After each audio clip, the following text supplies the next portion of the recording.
They thought she would break, she did, but not the way they expected. In the ironclad dungeons of the Xarn Dominion, where even screams died in the thick, suffocating darkness, a 17-year-old human girl named Kaela was held captive. She wasn't a soldier, not a spy, just a civilian taken during the raid on Earth's outer colonies. A nobody, an afterthought. But the Xarn needed to test human limits, they called it the unraveling. Day after day, they broke her body, hoping her mind would follow. They injected her with neural disruptors, played endless loops of Earth's destruction, and watched with clinical detachment as she cried, screamed, then finally fell silent. And in that silence, something changed. They missed it. When she finally looked up, her eyes weren't brown anymore. They glowed. The lead torturer, Vrezek, thought it was a trick, another bluff. Like all humans, emotion and noise. He stepped forward, claws out, to prove his point. Kaela didn't flinch. She smiled. The Xarn had underestimated the most powerful force in the universe. A broken human with nothing left to lose. What returned to Earth 6 weeks later was no longer the scared girl who had been taken. She walked out of the Xarn compound barefoot, bloodless, and calm, leaving behind 27 mutilated guards, 3 destroyed AI sentinels, and an entire sector of the facility melted into slag. Interrogation logs recovered later by the UHN, United Human Nations, described only static, corrupted files, and one surviving Xarn who had clawed out his own eyes, muttering the same phrase. It wasn't human. It wasn't human. It wore her face, but it was a weapon. She had become something else, something designed by pain, sculpted by vengeance, and reborn by sheer will. The monsters thought they had created a victim. They created a reaper. If that gave you chills, subscribe now for the full story of Kaela's transformation, her warpath, and the dark secrets behind the Xarn's experiments. Like, comment, and share if you believe humanity doesn't just survive, we adapt and overcome. Join the rebellion. Join the story. In the 27th century, humanity had expanded far beyond Earth. Colonies on Mars, Europa, and the Titan Belt thrived. But as Earthlings reached further into the void, they weren't alone. First contact wasn't a handshake. It was a massacre. The Xarn Dominion, an empire spanning 400 star systems, saw humanity as a threat. A young, unpredictable species with too much fire and not enough fear. War began. Earth called it the Silent Purge. Within 3 months, 8 colonies were lost. Within 6, over 10 million civilians were dead or missing. The United Human Nations, still recovering from internal civil conflicts, could not match the Xarn's military might. Their technology was decades ahead, but what humans lacked in weapons, they made up for in unpredictability, resilience, and desperation. It was during this chaos that Kaela was taken. She was a simple girl from the Luna mining colony. No military history, no political ties, just in the wrong place when the Xarn raided. They weren't after her. They were after data, psychological profiles, genetic stress responses. How much trauma can a human mind take before breaking? She became their test subject, Lab Rat 4012. But what they didn't realize was, humanity doesn't just endure suffering, it transforms it. Deep within the Xarn's torture chambers, where beings of lesser will would collapse into madness or death, Kaela discovered something ancient and hidden within the human genome. A survival mechanism that had been dormant for millennia. Not just mental, something other. Whether it was evolution or something else, no one knew. All that mattered was that when she broke, she didn't fall apart. She changed. And now, she was coming back. Not for rescue, for revenge. Kaela had always loved the silence of Luna nights. Unlike Earth, there was no wind here. No rustling leaves, no chirping crickets. Just the hum of energy conduits buried beneath the colony floor and the faint vibration of generators that kept their oxygen flowing. It was the kind of silence that made you feel alone but never lonely. She would often sit on the rooftop of her family's habitat module, staring out into the endless void, watching Earth glow faintly in the distance like a guardian star. At 17, Kaela was curious, smart, and a little too stubborn for her own good. Traits her mother said would either make her a leader or get her in serious trouble. She had never seen a real war. She had read about them in her education files. The Terran collapse, the orbital riots, the Europa skirmishes. But they felt like stories, distant and irrelevant, relics of a broken past humanity was slowly outgrowing. That illusion shattered in a single night. The attack came without warning, no alarms, no sensor blips, not even the usual tremors of inbound ships. The Xarn didn't bother announcing themselves. One moment Kaela was watching Earthrise, the next, the entire horizon lit up in eerie violet as pulse fire slammed into the colony's shield grid. The domes weren't built for warfare. They were mining habitats. Fragile bubbles clinging to a dead rock. The first blast took out the power grid. The second shattered the main oxygen array. Then came the dropships. Black, angular, silent. They didn't roar. They hissed, like predators in the dark. Kaela ran through the corridors as emergency lights flickered, red and useless. She could hear screaming, high-pitched, panicked raw. The kind that didn't sound human anymore. People she'd known her whole life. Engineers, children, even her literature teacher. were dragged from their rooms by tall, insected figures wrapped in biometallic armor. The Xarn weren't brutes. They didn't kill indiscriminately. They moved with purpose, like collectors tagging specimens. Stun rods crackled, restraints hissed. A child tried to run. Kaela saw him, only to be yanked into the air by an invisible force and slammed into a wall. He didn't get up. Kaela froze. Her legs wanted to run, but her mind couldn't choose a direction. She ducked into an abandoned storage chamber, heart pounding loud enough she was sure they could hear it. She held her breath. She could smell burnt plastic, ozone, and blood. The door opened. One Xarn stepped inside, its eyes glowing a faint turquoise through its helmet. Its head tilted, as if curious. Kaela didn't move. Maybe if she stayed still. Maybe. The room went white. Pain exploded through her skull. Her limbs convulsed. She hit the ground, unable to scream, unable to move. A small drone hovered above her, its probes digging into her neck. The Xarn watched without emotion, recording her response like she was a data point. Then the drone withdrew. She was lifted into the air, limbs still paralyzed, and carried out into the corridor like a trophy. Around her, the colony burned silently. Air hissed out of fractured domes. Flames rose where there should be none. Her home was gone. Her family, she didn't know. Her last memory of her mother was a shout over the comms, a garbled cry, then static. Kaela wanted to cry but couldn't. Her tear ducts were frozen by the paralysis field. All she could do was stare up at the smooth hull of the Xarn ship as they brought her aboard. Its corridors were dark and sterile, lined with humming consoles and alien symbols. She passed others, humans, unconscious or twitching, tagged and scanned like cargo. Some of them were missing limbs. Some didn't look alive. Kaela was placed in a containment pod, a glass tube filled with translucent blue mist. Her vision blurred. Her thoughts slowed. Somewhere deep inside, terror took root, but it had no place to grow. The sedation was too strong. Her last thought, before darkness swallowed her, wasn't a fear. It was of Earth, glowing in the distance, a blue dot in the Black Sea. She wondered if anyone had seen the attack, if help was coming, if anyone would remember the girl from Luna when all this was over. And then silence, not the kind she loved, a different kind, heavier, hungrier, the kind of silence that waits for a scream. Kaela awoke in darkness that had weight. It wasn't just the absence of light. It was the kind of black that felt like it pressed in on her, smothered her, tried to seep under her skin. The pod was gone. She was strapped upright against a cold, curved wall, her arms and legs locked in a metallic grip that left her muscles numb. The air was thin, sharp with the stench of antiseptic and scorched flesh. There was no clock, no window, no voice to speak to. Time didn't pass here.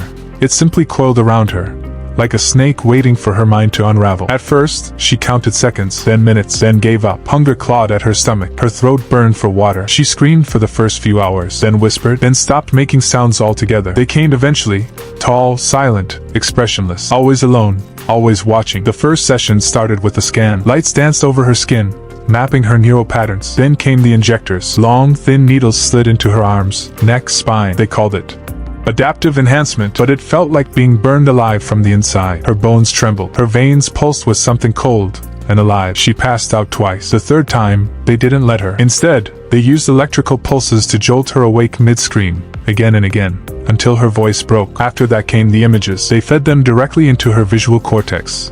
Memories distorted into nightmares, simulations of Earth burning, her mother screaming her name in a loop that never stopped. Sometimes, they showed her moments of peace, her father teaching her how to carve lunar stone, her pet lizard crawling up her shoulder, the stars over Luna base, and then twisted them, the lizard melting, her father turning to ash, her home collapsing into itself like a vacuum-swallowed dream. She couldn't close her eyes. They were forced open by a thin ring of alien tech that made blinking impossible. Her tears dried on her cheeks, sticky and useless, and they spoke to her, not with words, with frequencies, with pulses. She didn't understand it at first, but over time, her brain began to adapt. She could feel the meanings, the tones, the cruel intent. They weren't trying to get information from her. They were watching what broke first, her emotions, her sense of identity, her memory. It wasn't just physical pain, it was erosion. Every minute was designed to peel back another layer. She forgot her name more than once. Then it would return in fragments, like it was being reassembled by someone else. Her body changed, subtly at first. Scars that should have lingered disappeared overnight. Her muscles stopped cramping despite the strain. Her hair began to grow differently. Darker, shinier, unnaturally smooth. She stopped shivering. She stopped bleeding. Her heartbeat slowed to a steady, unnatural rhythm. They noticed it. They began monitoring her more closely. The injections changed. Sharper compounds, stronger doses. But instead of weakening her, it seemed to make her mind sharper. Kaela began to dream, but not of home. Her dreams were filled with blue light and the echo of a voice that didn't belong to her. Cold, mechanical, female. It whispered things she couldn't fully understand, but felt drawn to. It told her not to resist, not to escape, to adapt, to survive. And slowly, she began to listen. She stopped reacting when they hurt her, stopped screaming, stopped flinching. Instead, she watched them back, eyes dry, silent. She studied the guards, memorized the patterns in the walls, the vibrations under her feet, the different footsteps echoing in the hallway outside her cell. They noticed. They tried to reset her, wipe her memories, flood her brain with false images, force emotional relapses. But something had changed. Her mind, once so soft, so human, had begun to harden. The girl they had taken from Luna, the crying, terrified teenager, was gone. In her place was something colder, something watching them like prey, something learning. One day, a new experiment began. They introduced her to another prisoner, a human male from Titan, badly beaten, blind in one eye. They threw him into her cell to see how she would react. Empathy test, probably. He whimpered in the corner, asked her name, begged for help. She didn't answer. She simply stared. When the food ration dropped from the ceiling, enough for one, she didn't hesitate. She took it, ate it, watched him suffer. Not out of cruelty, but because she finally understood the lesson. Weakness meant death. That night, as she lay back on the cold slab they called a bed, she didn't cry. She smiled. And in a far corner of the surveillance room, 3 Xarn scientists noted the anomaly. Subject 4012 was no longer showing signs of trauma, no longer responding as a human should. One of them suggested termination. Another suggested full weaponization. The third said nothing, just stared at the screen, watching Kaela stare directly into the lens as if she could see him. She couldn't. Not yet, but soon. Kaela no longer remembered what her voice sounded like. When she tried to recall it, all she could hear was static, fragments of a language she barely recognized, syllables crushed under weeks of silence and sensory distortion. Her name had become an echo, one she didn't respond to unless it was triggered by an internal warning. In the beginning, she had clung to it. Kaela, a lifeline, an identity. But as the days bled into each other, as the pain became routine and the hallucinations indistinguishable from memory, it lost meaning. The Xarn didn't refer to her as a person. She was just Subject 4012. And slowly, terrifyingly, she began to respond to that number like it belonged to her. One session blurred into the next. The pod, the chamber, the lights, the darkness. It was all one continuous stream of controlled suffering. But something was happening inside her. She could feel it. Not just mentally, physically. Her body wasn't reacting to the sedatives anymore. In fact, she had started predicting their effects. How long it would take to lose sensation in her legs. How many seconds until her vision blurred. And sometimes, she resisted them entirely, forcing herself to stay awake when she shouldn't have been able to. Her temperature fluctuated wildly. Fevers that should have killed her passed in minutes. Scans showed tissue regeneration at impossible rates. One of the scientists remarked that she was no longer fitting the baseline parameters of the human genome. Another noted an activation of dormant sequences. Latent code, they called it. A genetic pattern never seen in humans before. Kaela didn't understand the science. She didn't need to. She felt it. A heat beneath her skin. A pressure behind her eyes. A low hum in her skull, like a signal trying to tune itself. She began hearing voices, but not like before. These weren't audio hallucinations. They were impulses, commands with her words, instincts. Her reflexes sharpened. Her awareness expanded. She knew when a guard was about to enter before she heard footsteps. She could tell what direction the pain would come from, moments before they activated the neurowish. She didn't flinch anymore. She braced, calculated, endured. Then came the mistake. One of the handlers, a low-ranking technician, got too close. He was checking her restraints, mumbling to himself, complaining about her refusal to break like the others. His fingers hovered over the neuro clamp controls, and for a split second, the sedation field flickered. It was enough. Kaela moved before she consciously decided to. Her hand snapped up with unnatural speed, fingers closing around his throat like a steel trap. His eyes went wide in confusion, not fear, like he couldn't believe a subject could move that fast. She squeezed. Bones cracked. He didn't scream, just choked, then fell, limp and twitching, onto the floor. The alarms didn't go off immediately. There was a brief window, seconds, where Kaela stood over his body, breathing deeply, her hand trembling but not from fear, from hunger for more. The door hissed open. 2 guards entered, weapons raised. She didn't think, she reacted. Her body moved like it had memorized combat it had never learned. She ducked the first shot, twisted, grabbed the arm of one guard and snapped it at the elbow. The second fired, but the shot bent, midair, sizzling against the wall beside her. She didn't understand it, but it happened. Her presence distorted space, just slightly, enough to matter. She slammed her palm into the guard's chest. His armor crumpled like paper. The room was filled with the sound of cracking bone, and the hiss of failing life support systems. When it was over, she stood in silence, surrounded by 3 broken bodies. Her hands were soaked in blood,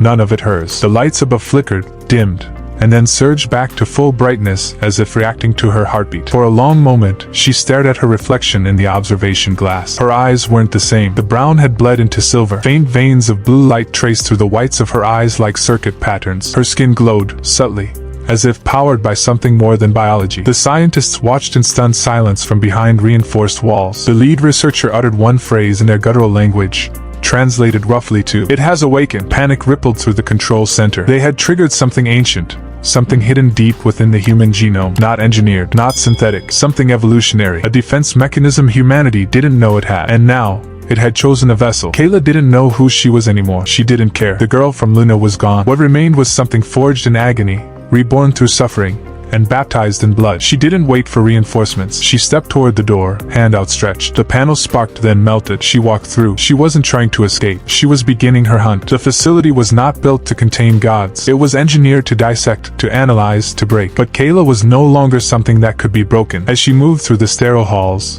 alarms finally blared to life, shrieking in every direction, too late to matter. The Xarn responded with their usual precision. Squads of enforcers, heavily armored and trained for high-threat bioforms. But they were trained to subdue humans, not whatever Kaela had become. The first group engaged her near the containment wing. They moved with military efficiency, their weapons synchronized to triangulate her position and neutralize with precision shots. It didn't help. She didn't dodge. She walked into the barrage, and the shots twisted mid-air, veering just a degree off target, as if the universe itself refused to harm her. One guard screamed as his pulse rifle exploded in his hands, overloaded by a surge of kinetic reversal. Kaela didn't slow down. Her hand sliced through armor as if it were paper, her grip collapsing rib cages, tearing spines from exosuits. She didn't look angry. She looked focused, cold, methodical, surgical. Blood sprayed against the white walls, thick and alien. Xarn were tough, their bodies dense with chitin and layered muscle. But it didn't matter. Their screams weren't high-pitched. They were deep, guttural, buzzing like broken machines, and each one that died did so not in battle, but in massacre. Kaela didn't fight. She erased. She tore through steel doors, ripped out surveillance nodes, and sabotaged neural relay points with the flick of her fingers. Some rooms she passed without a glance, letting prisoners watch in stunned silence as the girl they thought long gone marched like death itself through the halls of their captors. A few tried to call out to her, pleas for help, for escape. She didn't answer. Not out of cruelty. She was beyond words now. Freedom wasn't something she would give. It was something they would take, or die. Near the command nexus, the Xarn tried to seal her path. Blast doors slammed shut. Automated turrets unfolded from the ceilings. The air filled with electric tension, ready to collapse into violence. Kaela raised her hand, and the walls screamed, not audibly, but their internal structures vibrated, groaned, then shattered inward. The blast doors peeled open like flower petals under a storm. Turrets spun to fire, and dropped dead, melted into slag before their circuits could react. A scientist tried to flee. She caught him by the throat, lifted him, and looked into his bulging eyes. "Do you feel fear now?" she asked, not with her mouth, but with her mind. He heard it. He convulsed, and then she crushed his throat and dropped his body like waste. Room by room, she wiped them out. Not one Xarn survived her path. She found the chamber where they'd first taken her name. It still had her designation etched in cold metal above the cell. Subject 4012, Stage 4. She stared at it for a moment, then slammed her fist into the wall beside it, cracking the alloy. She burned it. The entire cell block erupted in flames that danced with eerie blue light. Her energy, her rage. In the control center, where the facility's administrators had once monitored her like a rat in a maze, Kaela stood in the center of the room, surrounded by the corpses of the last few handlers. She activated the intercom system. Static filled the air, then silence. Her voice came through, not soft, not emotional, but clear, metallic and steady. "I remember her." She etched the same words into the wall with her fingertips, her energy burning deep into the Allah. I remember her, not as a home, not as a place she longed for, but as a starting point, a marker, a promise. Then she turned and walked out. The facility behind her collapsed, detonating from a chain of ruptured energy cores she had triggered on her way out. It didn't matter if someone came looking. There would be nothing left but ashes, silence, and a single message carved into metal by a girl who no longer existed. The girl they tortured was human. What walked away wasn't. When the signal hit Earth's deep space relay stations, it was dismissed at first as phantom data, an echo from the outer colonies, long thought lost. But then it repeated. A tight band transmission with impossible clarity, encrypted with lunar military-grade protocols that hadn't been used since the fall of the Luna colony. The words were simple, cold, and undeniable. Subject 4012, returning to origin. I remember her. It didn't come from a ship Earth knew. It came from something else. Something fast, silent, and cloaked in a distortion field that bent long-range scanners into static. Before they could even organize a response, it entered the outer edges of the solar system, bypassing every warning satellite and defense net like they weren't there. Kaela had returned, but Earth didn't see her as a savior. They saw a threat. The footage that leaked, snippets of her emergence, half-translated Xarn logs, sensor echoes from the ruined facility, painted a picture too grim to ignore. A girl abducted by aliens, subjected to inhuman experiments, and returned. Changed, not rescued, not human. The military, led by Admiral Xarn of the Earth Defense Accord, convened behind locked doors. They debated her motives, her biology, her loyalty. Her DNA matched the girl who had vanished from Luna Base, but her body mass had increased by 30% without added weight. Her neural activity was off every chart. She no longer emitted a purely human thermal signature. Most troubling of all, she hadn't made contact. She hadn't answered hails. She hadn't asked for asylum, for protection, for a return home. She was silent, orbiting Earth in a derelict Xarn war pod that obeyed her alone. Public reaction was split. Some hailed her as a war hero, a symbol of human resilience, the first to return from Xarn captivity. They called her Kaela the Avenger. Others were less romantic. Conspiracy boards lit up with theories. She was a weapon, a spy, a living Trojan horse. Was she truly Kaela, or just something wearing her skin, driven by codes stitched into her soul by her captors? The media churned the story into chaos. Images of her pre-abduction, smiling, laughing, young and bright, were juxtaposed against blurry satellite shots of her now, standing still in the open airlock of the alien craft, motionless, watching Earth without speaking. Back at EDA Command, the arguments intensified. Some wanted to reach out, offer peace. Others demanded she be destroyed before she reached the atmosphere. But no one could ignore the truth. She hadn't attacked. She hadn't even moved aggressively. Her very existence, however, was a psychological tremor across the planet. What if she was a harbinger, a scout? What if the Xarn hadn't failed, but succeeded beyond their wildest ambitions? The real question wasn't whether she was human. The question was whether she was still Kaela. Her mind, her memories, her soul, did they survive? Or had the girl died in space, replaced by something forged in agony and vengeance? As Earth's defenses scrambled into high alert and political leaders debated their next move, Kaela remained quiet in orbit, unmoving, unreadable, waiting, watching, not because she needed permission to come home, but because she wanted them to see her first. Earth's military didn't know what else to do with Kaela once she finally touched down, but they knew one thing clearly. She was their greatest asset and their greatest risk. The old Kaela, the girl they remembered, was gone, replaced by a being whose strength and abilities defied every known law of biology and physics. The Earth Defense Accord reluctantly assigned her to a covert special operations unit designed to use her power against the Xarn before they could strike again. The integration wasn't easy. Soldiers treated her like a ghost, half weapon, half mystery, keeping their distance even as they relied on her lethal skills. Commanders were wary of her unpredictability, the strange blue light that sometimes flickered beneath her skin, the way her eyes glinted coldly during debriefings. But Kaela didn't ask for friends or sympathy. She accepted her orders with quiet obedience, knowing that every mission was another chance to hunt the monsters who had made her into something else. Her first deployments were brutal and swift. Under the veil of darkness, Kaela and her unit slipped behind Xarn lines, sabotaging supply chains, destroying communication arrays, assassinating high-value targets. Where others failed or died, she was unstoppable. Her enhanced reflexes, strength,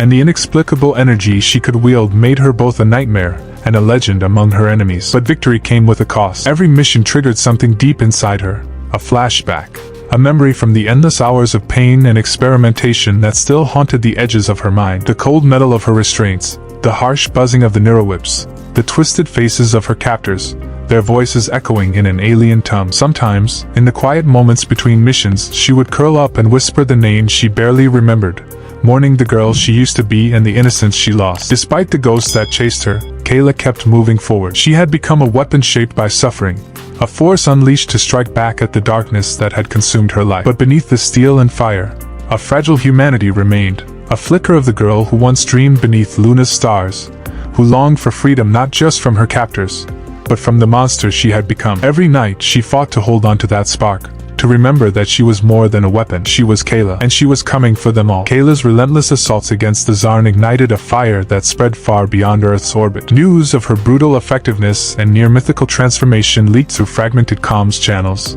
smuggled transmissions from remote colonies, and the whispers of survivors hiding in the shadows of occupied worlds. Luna, Mars, Titan, places where humanity had once been fractured and fearful, found new hope in the figure of the weaponized girl who had returned from the edge of annihilation and stood defiant against their alien oppressors. Her name became a rallying cry, a symbol of resistance not just born from strength, but from the raw, unyielding will to reclaim what had been stolen. Colonists who had lived in fear began organizing, sabotaging Xarn operations, and striking back with guerrilla tactics inspired by Kaela's merciless precision and unbreakable resolve. As these sparks turned into flames, other survivors of the Xarn captivity began to surface. Some had endured their own horrors and emerged changed, though none matched Kaela's terrifying power. They were broken in different ways, some haunted by the alien experiments, others mutated or infused with unfamiliar technologies, but all shared the same burning desire to fight back. These survivors formed underground networks,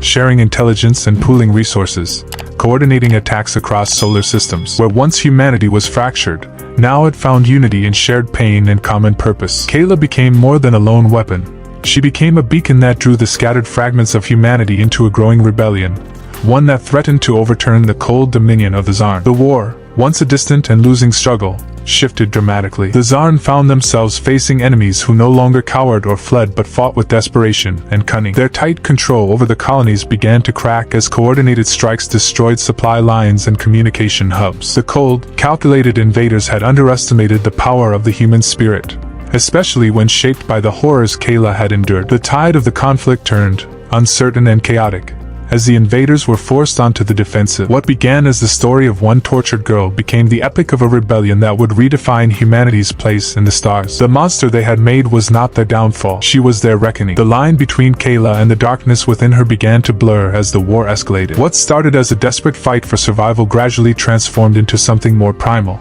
a hunger for retribution that consumed every part of her being. The remnants of the girl who once was Kaela faded beneath layers of rage and power, replaced by a force that operated with ruthless efficiency and merciless intent. She no longer hesitated or questioned.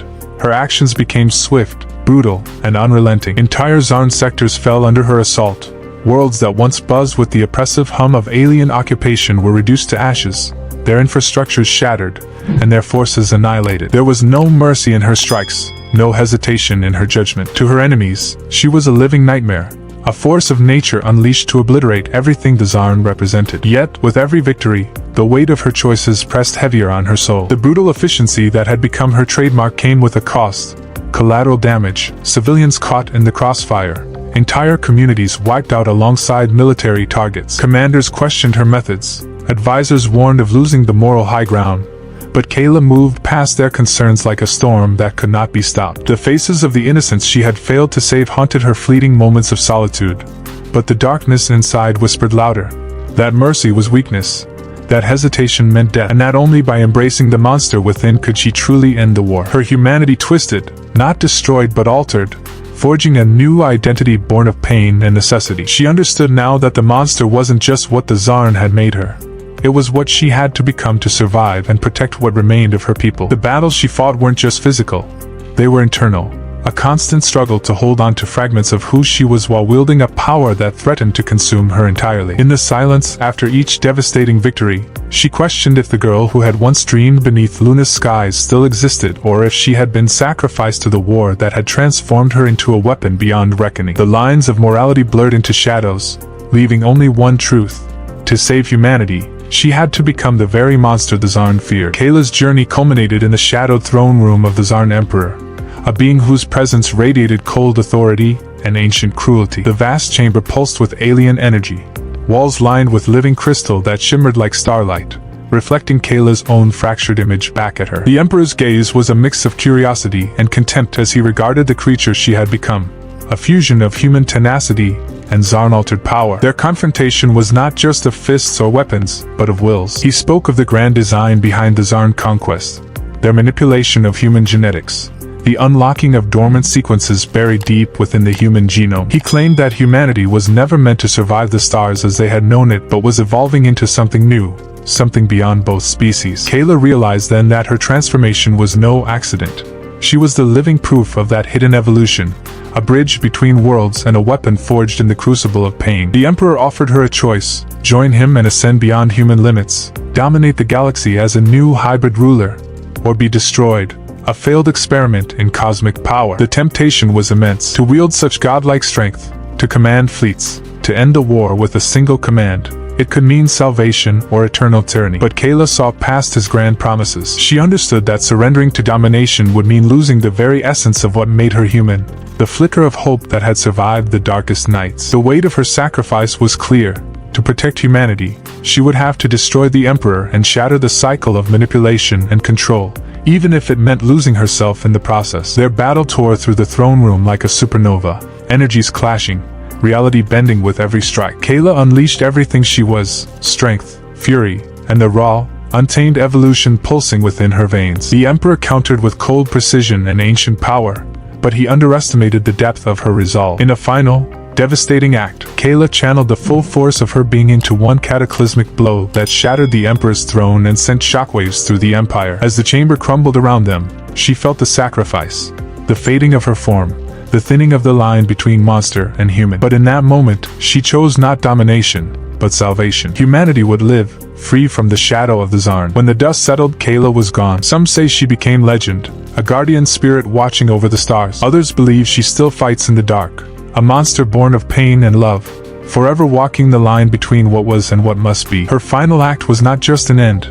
but a beginning, a promise that no matter the cost, the human spirit would endure. In the quiet aftermath of the war, the name Kaela drifted through the colonies like a whisper on the wind, part legend, part warning, and part question. No one could say for certain what had become of her after the final reckoning. Some claimed she had sacrificed herself to save humanity, her form dissolving into the cosmic energy that had both cursed and empowered her. Others whispered that she still roamed the far reaches of space, either fully human nor alien, a guardian shaped by pain and transcendence. Her body was never found, her essence never fully understood. What was clear, however, was that Kaela had irrevocably changed the course of human history. The girl who was taken and tortured by the Xarn had become something more, something eternal. Humanity, once fractured and hunted, now stood united and awakened. The brutal trials Kaela endured and the war she waged had revealed hidden strengths within their species, accelerating evolution and technology alike. Colonies that had once been isolated outposts of fragile hope transformed into thriving hubs of resistance and innovation. The war against the Xarn had forced humans to shed old fears and embrace their potential as a formidable power in the galaxy. New alliances were forged, and old divisions healed in the face of a common destiny. Humanity was no longer prey but predator, no longer victim but architect of its own future. The scars of the past remained, but they became the foundation for a new era of exploration and defiance. And so, the myth of the girl who returned lived on, not just as a tale of horror or vengeance, but as a symbol of survival and transformation. Kaela's story was told in hushed tones around campfires on distant worlds, painted on murals in the great halls of space stations, and whispered in the dreams of children who dared to hope. Was she ever truly human? That question lingered like a shadow, impossible to answer, yet impossible to ignore. In the end, it didn't matter. Kaela's legacy was not in the flesh she once wore, but in the indomitable spirit she ignited in all who followed. She became more than a girl. She became a legend, a reminder that even in the darkest places, the light of humanity can blaze brighter than any star. Thanks for watching. If you enjoyed Kaela's incredible journey, make sure to smash that like button, subscribe for more epic human versus alien stories, and hit the notification bell so you never miss an update. Don't forget to share this video with your friends and drop a comment below. Tell me what you think about Kaela's transformation and who your favorite character is. Your support means the world and helps me bring you more awesome stories. See you in the next video.